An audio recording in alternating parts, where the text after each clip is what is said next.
thing we do know, this was not an accident. It was an intentional, deliberate act to bring down this airplane. And the question is, who is behind that? There are a lot of warning signs along the way.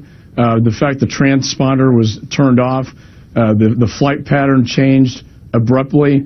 We had 2 Iranians with stolen passports that were not checked with Interpol, which we would have done in this country.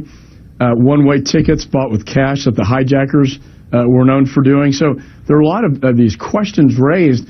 But I think one thing is very clear, Chris, is that this was an intentional, deliberate act that unfortunately probably killed 239 people.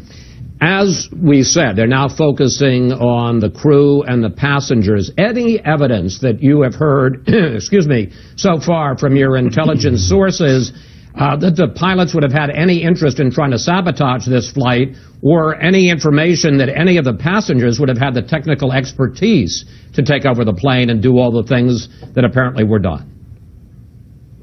Well, we don't have any evidence this was terrorist-related, although you can't rule that out at this point in time. My understanding is the Malaysian authorities now have searched the homes of both the pilot and the co-pilot for information that could lead us to determine why this was done. I think all the evidence, though, Chris, is pointing towards the cockpit, towards the pilot and the co-pilot.